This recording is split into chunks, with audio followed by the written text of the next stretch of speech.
This episode contains mature language and adult situations. Listener discretion is advised.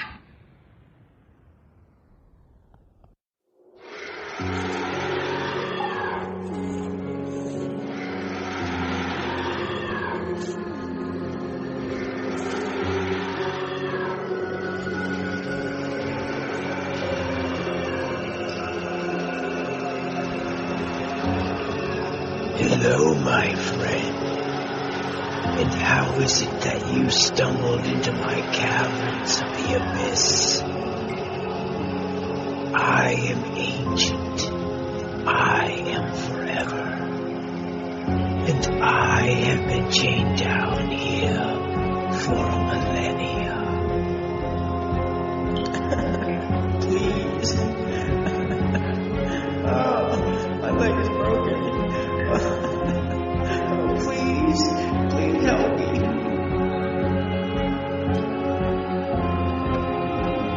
Oh, I'm afraid there's no escape. I can assure you of that. Sooner or later, you all come here. Your dark thoughts brought you here. And for that, you are forever trapped down here.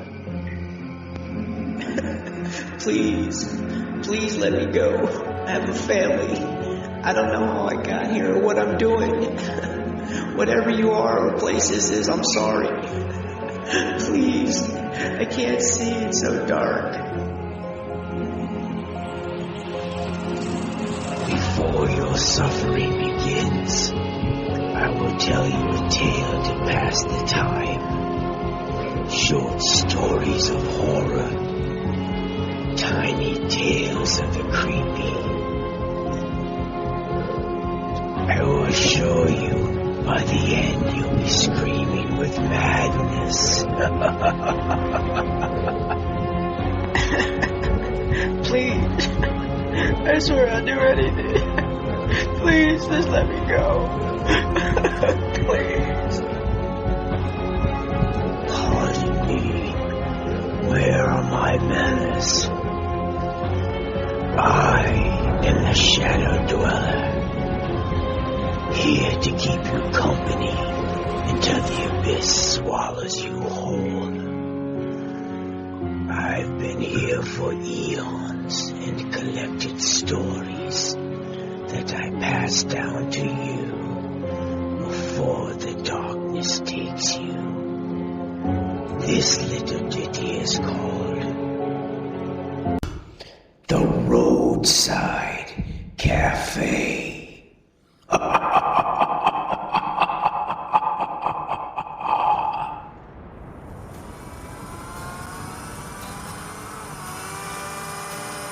As you drive along the deserted stretch of road on U.S. Highway 50 through Nevada, an old neon sign of the Roadside Cafe flickers in the distance.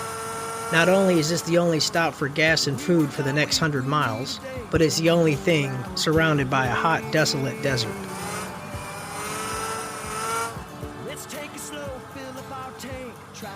Its once colorful and inviting atmosphere now appears dull and dreary, a reflection of the struggling business.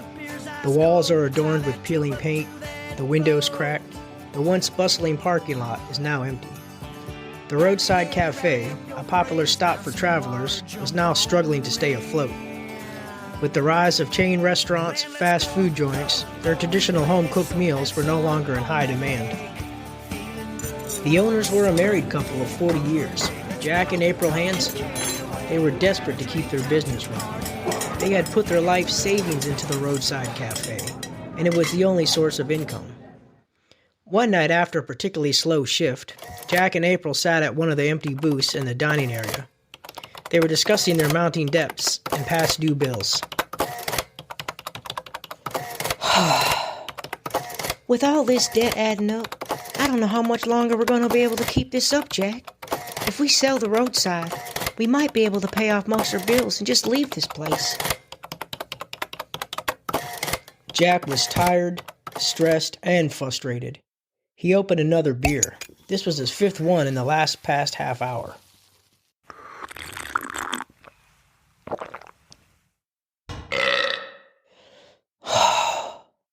We can't sell this place, April. We put everything into it. Our entire life savings. Business will pick back up again. I can feel it. Jack said as he sat his beer down on the table. Jesus, Jack. Take it easy on the beer, will ya? It's not helping things, you know. We need to figure this out. And getting shit-faced isn't helping any. April said harshly to her husband. Oh, okay. Just 2 more, then I'll quit for the night. I promise. We haven't had a full house in I don't know how long. The customers we do get from time to time are either just passing through for gas or using our restroom. Let's face it, Jack. We can't compete with the fast food joints or bigger gas stations. Nobody wants a home-cooked meal nowadays. They just want something quick and easy to go. I know, but they can't get our home-cooked house specials, good coffee, and the best pies in Nevada. Not to mention the best service around. Jack said as he gently squeezed April's hand. Well, we better get some business soon and fast, Jack. Otherwise, we are screwed. It's going to take a miracle to save this place, and honestly, I think we're out of those. You better run outside and turn off the pumps in the cafe light for the night before we turn in. Yeah, I guess you're right. I'll pull the car around back into the garage, too. Jack said as he stood up picking up his beer and finishing it in one big pull. He put the unopened bottle in his back pocket. Okay. I'm going to finish up and try to figure out our bills. April said as she looked back down at the mess of papers scattered on the table. Jack stumbled out the door and grabbed his keys. He made his way to the fuel pumps and turned off the switch.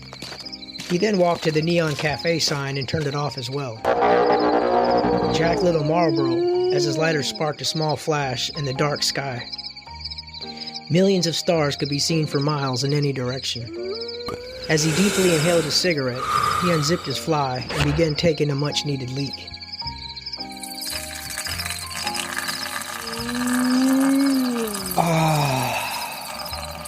Fucking Christ, that's the ticket. After what felt like minutes, Jack finally stopped pissing, zipped up, and walked to his car in a slow zigzag pattern. Jack opened the car door and got in. He lit another cigarette and forgot he was already smoking one. So he flicked the other one out the window as he shot the bottle cap off another beer. He took a drink and spilled some on his shirt. I'm not ready to throw the towel in just yet. We used to be so busy. Customers filled up every seat, booth, and table in the place. The sounds of happy customers, eating, laughing, talking. People would pass through here just to get a taste of our world-famous, the triple bypass cheeseburger. My creation, of course. 3 seasoned patties, Swiss and cheddar cheese, lettuce, tomato, ketchup, mayonnaise, and mustard, topped with my signature slow-roasted shredded barbecue and homemade sauce. Between 3 freshly baked toasted buns, of course. Jack said out loud as he ashed his cigarette out the car window. He finished his warm cherry wheat and chucked the bottle somewhere out in the bushes. He started his car and began backing up, when all of a sudden, he hit something with a loud thud. What the fuck was that? Shit, I probably ran over a fucking coyote or something. Great, what next? Panicked and fearing for their already struggling business, Jack put the car in park and got out to see what he hit. He looked around and noticed a faded blue Toyota Camry parked at the gas pump. Jack was too buzzed to notice it was there. As he made his way to the back of the car, suspecting to see a dead coyote or some other desert night critter, Jack's mouth fell open in shock and horror. Where he thought he'd see an animal, lay a man with a black hoodie and ripped blue jeans. Blood was everywhere, soaking into the desert sand. The man's legs and torso were crushed. No, oh God no. Fuck, I didn't even see him. Where the hell did he even come from? I swear he wasn't there a minute ago. In a state of shock and panic, Jack realized they couldn't afford any more trouble or bad publicity. Just then, April came out to see what was taking Jack so long to close up and put the car in the garage.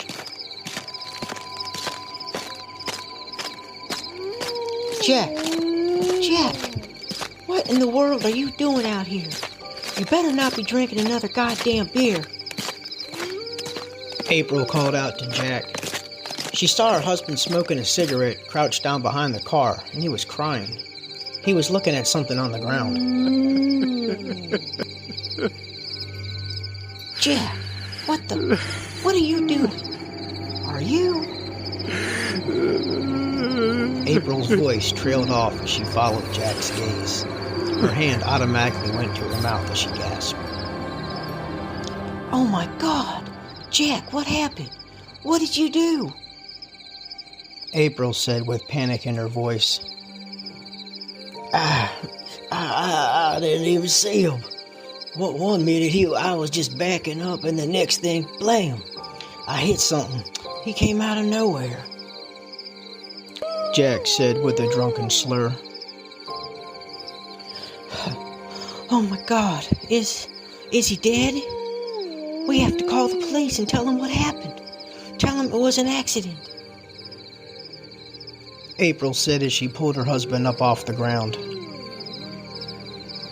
No, we can't call the police.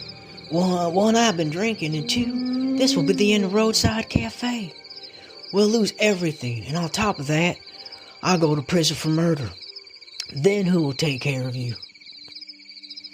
Jack said, wiping the tears from his eyes as he lit another Marlboro.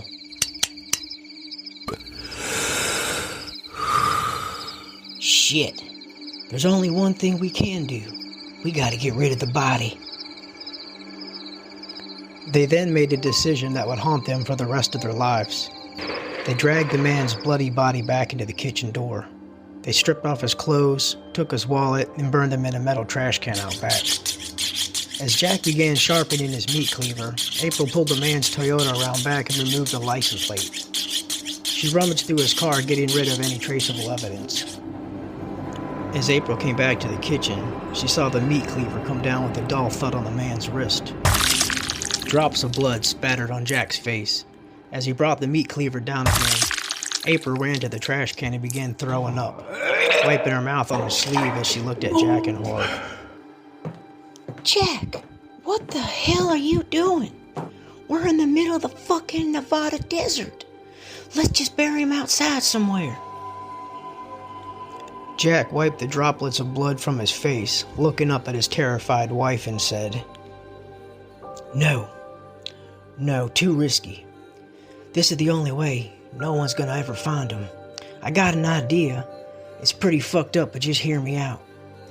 I think I know how to bring business back and the customers back. Let's just say the triple bypass is getting an upgrade. We'll be able to stretch out our meat source as well as get rid of the body. April looked at her husband and then back at the naked lying man on the floor.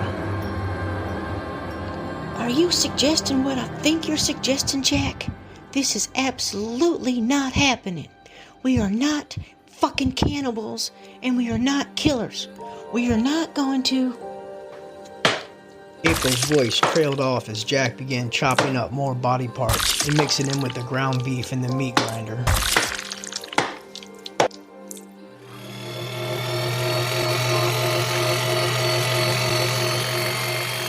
This is crazy, Jack. You know that, right? But if you go to prison, then I'll be alone. And we'll lose everything. Okay, I guess I'll go along with it just once. As messed up as it is, promise me, if nothing happens or we still have no customers, we just sell this place, pay off our debts, and leave this Dust Bowl. Swear to God, Jack. Okay, I promise. Now be a good wife and grab some Lexans out of the walk-in and grab a mop.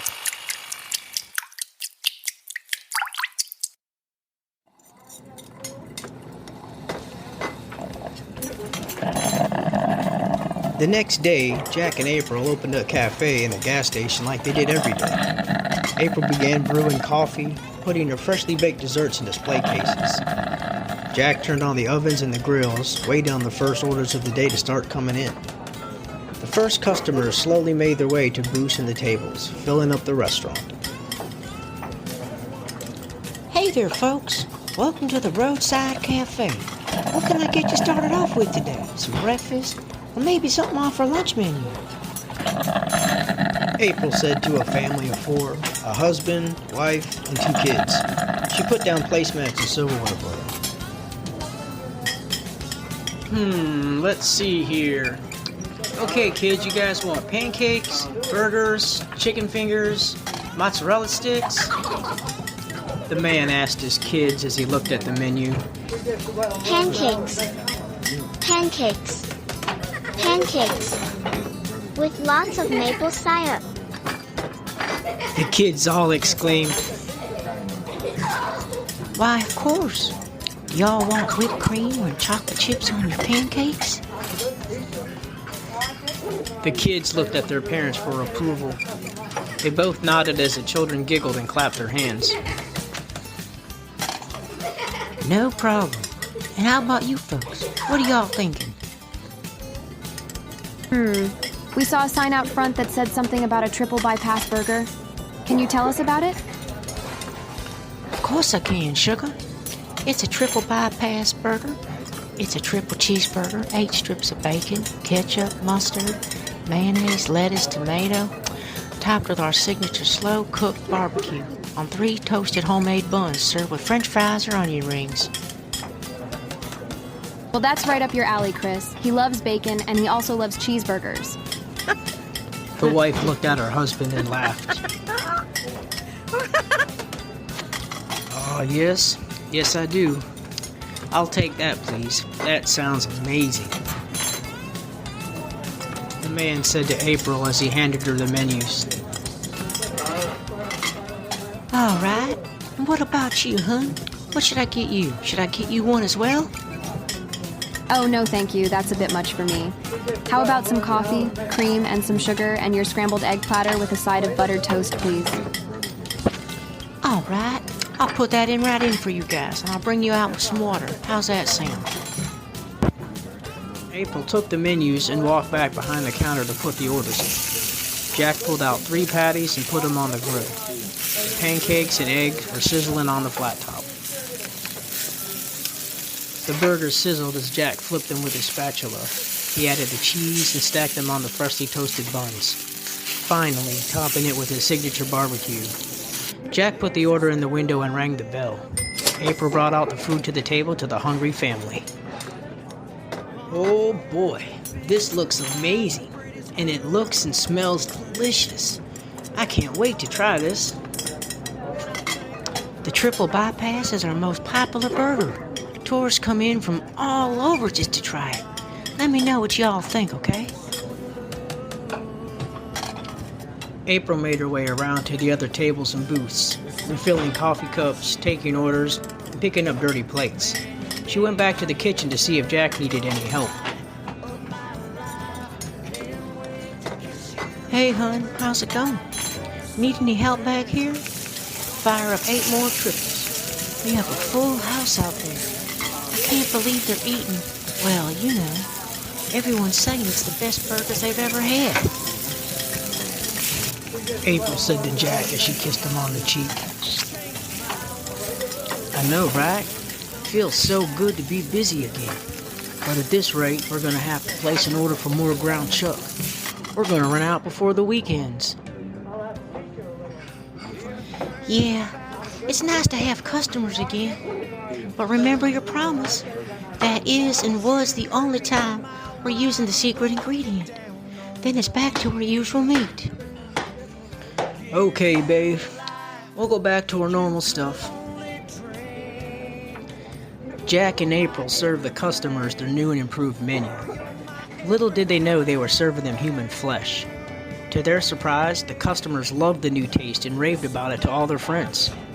The Roadside Cafe became popular again as people flocked to try out their delicious home-cooked meals. Not only did they make enough money to pay their past due bills, they were able to put some money in the bank as well. They gave the cafe and gas station a little facelift. Fresh paint, new windows, all new booths and tables, Bluetooth speakers at every table along with their own music players. Jack was also able to fix some of the out-of-date equipment in the kitchen. The special ingredient quickly ran out within the first week, and Jack and April went back to the usual lean ground chuck. But to their surprise, they weren't selling in as many dishes as they were before. One night before closing, there had been 2 customers who had been ordering way too much to drink since they arrived there. April was going to call last call for the night and then call him a cab. The Hansons desperately needed sales to pick back up. Hey, can we get one more for the road? Then we'll call a cab. We're only 40 minutes away from the hotel. We'll be all right. The drunk man asked April. She looked at Jake and he nods. April went to get them a beer each. We need some more of the good stuff, April. The prime grade A cut. You know what I'm talking about. April shook her head. No, we both agreed. We are not killing any more people. For Christ's sakes, Jack. April whispered to her husband. He handed her some pills to put in the men's beers, which would quickly dissolve and would knock them out cold. Oh, for fuck's sake. All right. But we are not killers. Our sales have been down. Believe me, these guys won't be missed. We'll get rid of the evidence like we did last time. Burn their wallets and IDs, and there's no car to get rid of this time. These guys are shit-faced. It'll be way too easy. April put the pills in the bottles, which quickly dissolved. She put the beers down on the table. The men slurred a drunken thank you. April walked away and continued cleaning up. Jack watched the 2 men chat as they finished their drinks. Their eyes began to close as they passed out on the table. April locked the front door as she turned the sign to close, and Jack turned off the gas station lights. She took both men's wallets and removed their cash. Jack tossed the wallets in a metal trash can and set them ablaze. Hey, give me a hand with these 2 and carry them back to the kitchen. Help me get them dressed before they wake up. Fuck! These bastards are heavy. Here's your apron and your tenderizing mallet. I'll grab some plastic and bleach. April said to Jack as she helped him drag the bodies and began to undress them. Jack took the mallet and kissed his wife and began bashing the men's brains in. Then, taking his bone saw, began body parts slims into small chunks and pieces. Jack mixed the body parts in with a lean ground chuck and put them in the meat grinder.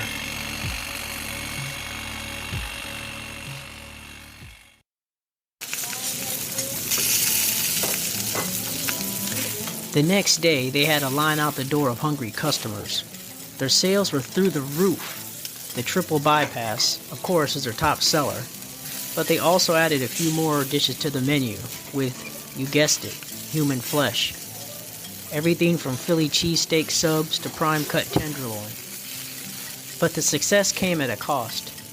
April and Jack had to keep killing more innocent people to keep up with the demand for the new menu items.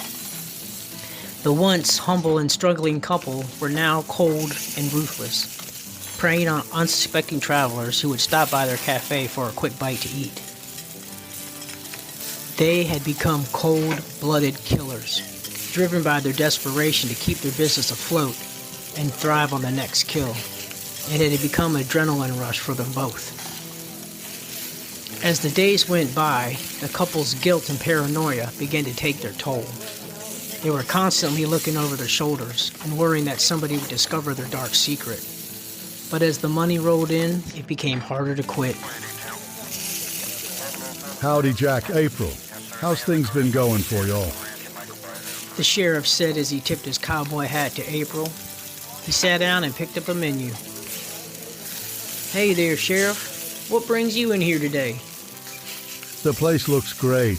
Sorry I haven't been through for a while. Things at the station have been a little crazy lately. Between you and me, we think we might have some missing people on our hands in this area. No need for alarm or anything. Just trying to put some things together. Y'all know how it is.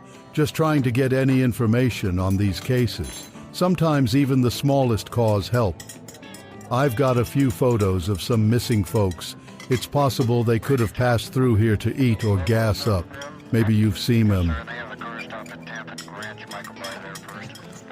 The sheriff asked the couple. He then pointed out the triple on the menu and closed it. Jack and April looked at the picture, then at each other, then back to Sheriff Leland and shook their heads no. Jack returned to the kitchen to make his burger. April brought it out to him when it came up in the window.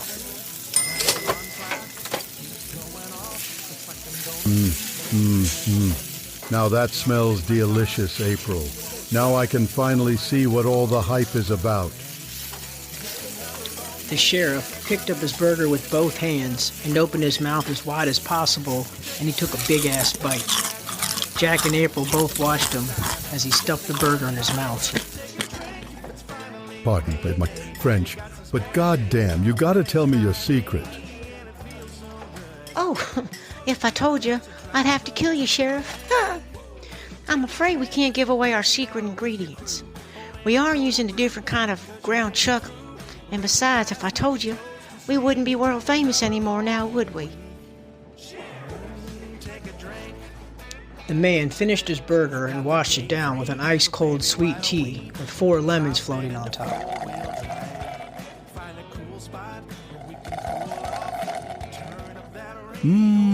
That hit the spot. Remember, if y'all can think of anything, don't hesitate to give me a holler. Will do, Sheriff. I also baked up a piece of my delicious, freshly baked apple pie for you. Say hi to the missus for us. As time passed, rumors started circulating about the taste of the burgers at the Roadside Cafe. People began speculating that something was a bit off with the meat they were being served. But despite their suspicions, they kept coming back for more. The once simple, struggling gas and cafe had become a successful business. But at what cost?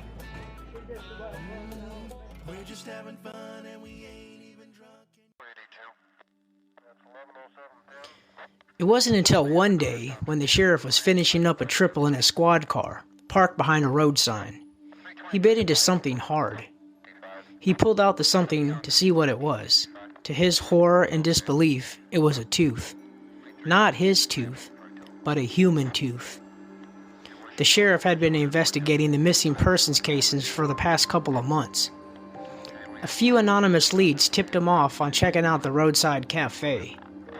The sheriff put his tooth in the front pocket and made his way to have a little talk with the Hansons. The customers had all gone home for the night when Sheriff Leland arrived at the cafe.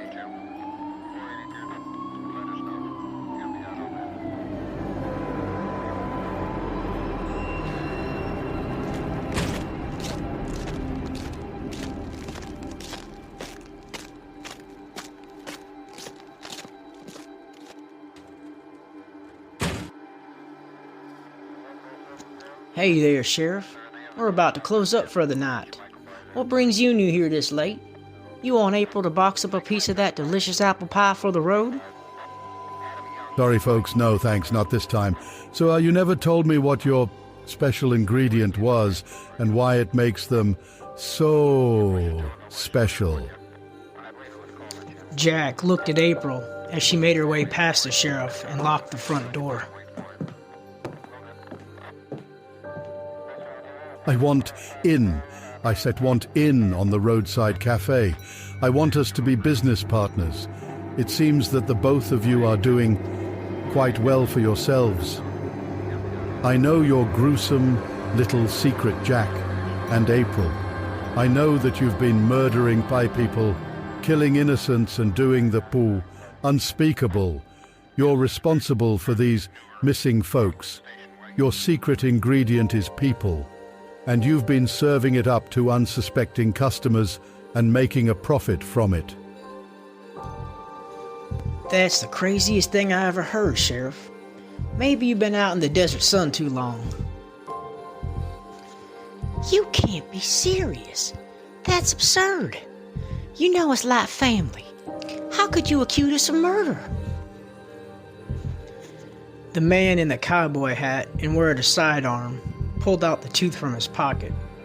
As he did, he removed a state-issued gun from the holster and pointed it at Jack and April. I could put you away for a long time and charge you for multiple homicides. I have enough evidence to put you both away for the rest of your lives, where you'd both rot away in some shit-hole prison with no possible chance of parole. It's just a tooth. That doesn't prove a thing, Leland. Jack, did you think that we'd never get caught? I can't believe we got away with it for as long as we did. We can't go to prison, Jack. We got sloppy. We got careless. It was all a matter of time before someone caught on to us. The sheriff held his gun on them and walked them back into the kitchen.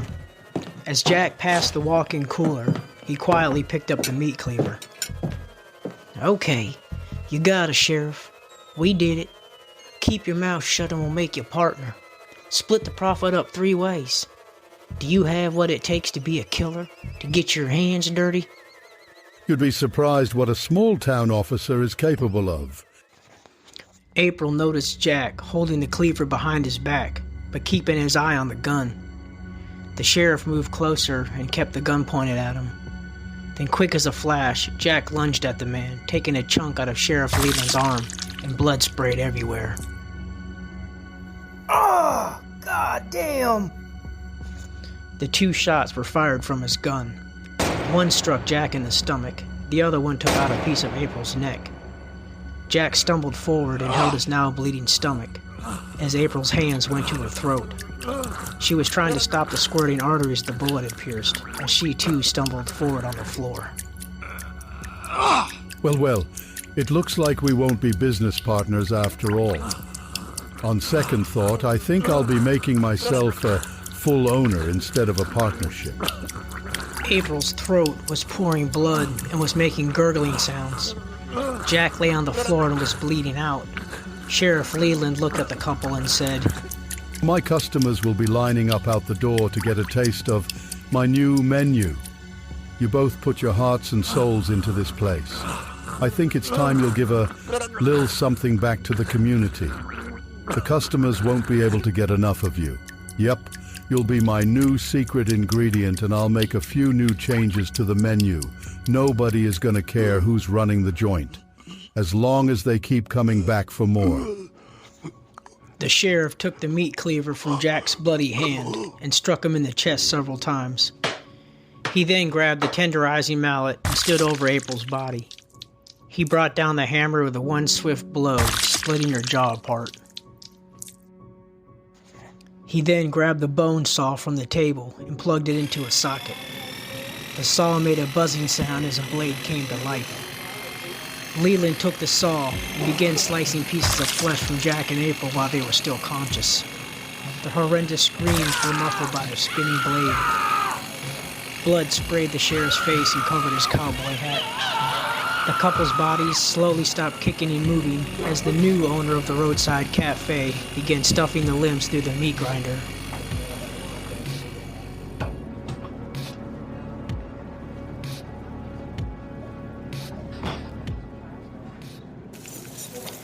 The next day, he opened the Roadside Cafe with all sorts of amazing menu upgrades. Barbecue baby back ribs, prime rib, and the soon-to-be famous Roy's Big Boy.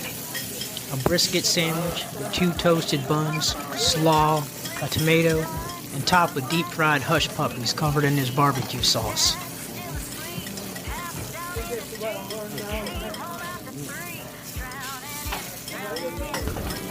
The Roadside Cafe is a chilling reminder that success comes at a price.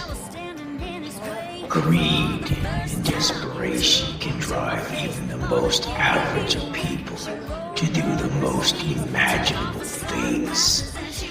Even put them on the menu like poor Jack and April did.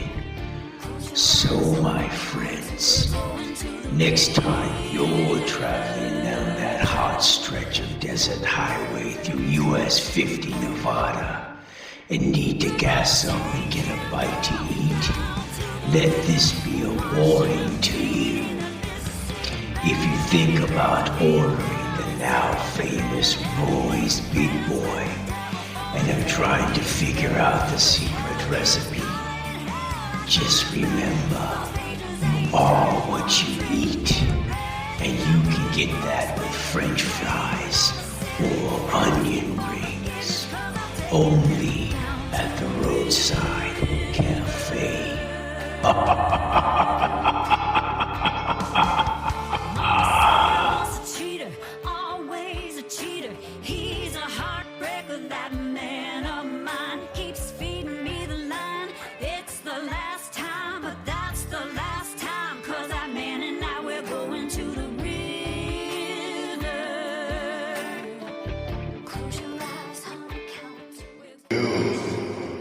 What did you think about that terrifying tale?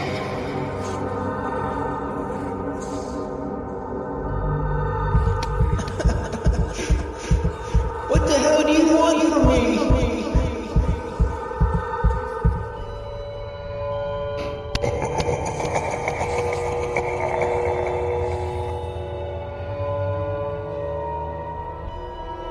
To enjoy your endless suffering and pain until there is nothing left of you and you are swallowed by the abyss.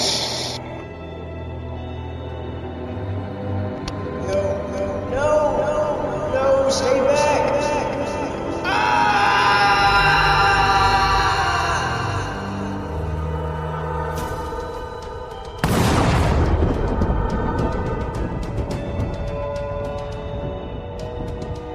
As the caverns of the abyss takes you, I patiently await the next mortal that finds their way here to me. Your dark thoughts always lead you to me. So, my friends, until next time, I look forward to tasting your fear.